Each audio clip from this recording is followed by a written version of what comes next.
اردو دنیا کے ناظرین، نئی ویڈیو میں خوش آمدید۔ ناظرین، روس اور امریکہ آمنے سامنے آ گئے۔ پیوٹن ایک بے رحم قاتل ہے۔ جو بائیڈن کے بیان نے عالمی سطح پر ہلچل مچا دی۔ سوال یہ ہے کہ امریکی انٹیلیجنس کے تہلکہ خیز انکشافات کے بعد امریکہ کیا کرنے والا ہے؟ امریکہ اور افغانستان کے تعلقات بھی جنگ کی جانب چل پڑے۔ ہم افغانستان سے فوج نہیں نکال سکتے، بائیڈن کا اعلان۔ طالبان بھی طیش میں آ گئے، تہلکہ خیز بیان جاری۔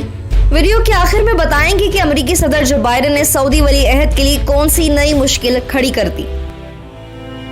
ویڈیو میں آگے بڑھنے سے پہلے ناظرین، اگر آپ نے ہمارے چینل اردو دنیا کو سبسکرائب نہیں کیا تو جلدی سے جائیں، سبسکرائب کر لیں، گھنٹی کے بٹن کو بھی لازمی دبائیں تاکہ آپ کو دنیا کی دلچسپ معلومات سے بھرپور ہماری ویڈیو سب سے پہلے پہنچے۔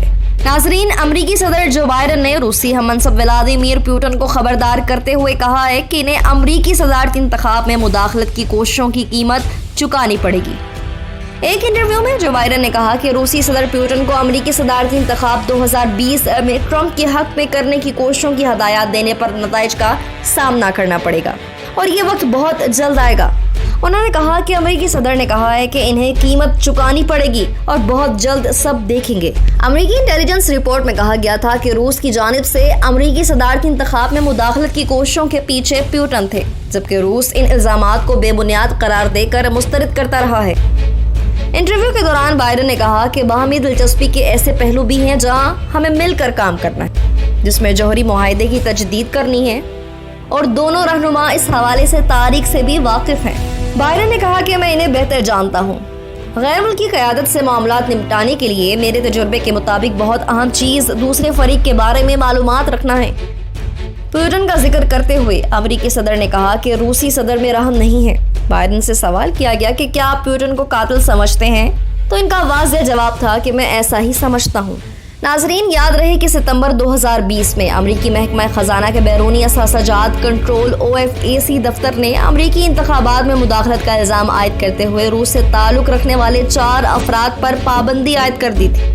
محکمہ خارجہ سے جاری بیان میں کہا گیا تھا کہ OFAC نے ایندرل درکیچ پر امریکی صدارتی انتخاب 2020 میں مداخلت کی کوششوں پر ایگزیکٹو آرڈر 13,848 کے تحت پابندی عائد کر دی۔ الزامات کی وضاحت کرتے ہوئے کہا گیا تھا کہ درکیچ کے روسی خفیہ ایجنسیوں کے ساتھ قریبی تعلقات ہیں اور وہ روس کی ہدایات پر امریکی ووٹرز کی رائے پر اثر انداز ہونے والی مہم کا حصہ ہیں۔ امریکہ کے 2016 کے انتخاب میں بھی روس کی مداخلت کا الزام عائد کیا گیا تھا، جبکہ روس نے ان الزامات کو مسترد کر دیا تھا۔ گزشتہ صدارتی انتخاب کے بارے میں FBI کے سابق سربراہ رابرٹ میولر کی جامعہ رپورٹ میں انکشاف کیا گیا تھا کہ روس نے ٹرمپ کی حمایت میں مداخلت کی تھی، تاہم یہ نہیں کہا گیا تھا کہ ٹرمپ کی مہم ماسکو سے ہی چلائی گئی تھی۔ امریکی صدر پر بعد ازاں روس کی حمایت یافتہ علیحدگی پسندوں سے لڑنے والے یوکرین کے لیے فوجی امداد روکنے پر مواخذے کی کارروائی بھی کی گئی تھی۔ تاہم ٹرمپ کی ریپبلکن پارٹی کے زیر اثر سینٹ نے 16 فروری کو انہیں بری کر دیا تھا، جس کے بعد امریکی صدر نے ان کے خلاف شواہد فراہم کرنے والے افسران کو برطرف کر دیا تھا۔ ناظرین، دوسری جانب بائیڈن کے تازہ ترین بیان کے بعد امریکہ اور افغانستان کے حالات جنگ کی طرف جانے لگے ہیں۔ ABC کی رپورٹ کے مطابق افغانستان کے حوالے سے ایک سوال پر جو بائیڈن نے کہا کہ ان کی انتظامیہ طالبان کے ساتھ سابق صدر ڈونلڈ ٹرمپ کے معاہدے کا جائزہ لے رہی ہے، جس کے تحت معاہدے پر مکمل عمل درآمد کی صورت میں 1 مئی تک مکمل فوجی انخلا ہوگا۔ بائیڈن نے کہا کہ میں اس حوالے سے فیصلے پر کام کر رہا ہوں کہ کب فوج کو واپس بلانا ہے، اور حقیقت یہ ہے کہ سابق صدر نے بہتر انداز میں معاہدہ نہیں کیا۔ ان کا کہنا تھا کہ ہم حکومت کے ساتھ ساتھ اپنے اتحادیوں کے ساتھ مشاورت کر رہے ہیں اور یہ عمل ابھی بھی جاری ہے۔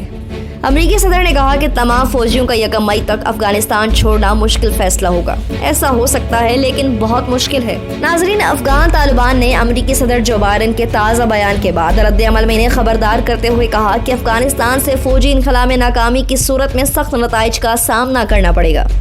خبر ایجنسی AFP کی رپورٹ کے مطابق طالبان کے ترجمان ذبیح اللہ مجاہد نے کہا کہ امریکہ کو دوحہ معاہدے کے مطابق اپنا قبضہ ختم کر لینا چاہیے۔ ان کا کہنا تھا کہ امریکہ کو افغانستان سے 1 مئی تک اپنی فورسز کا مکمل انخلا کرنا چاہیے۔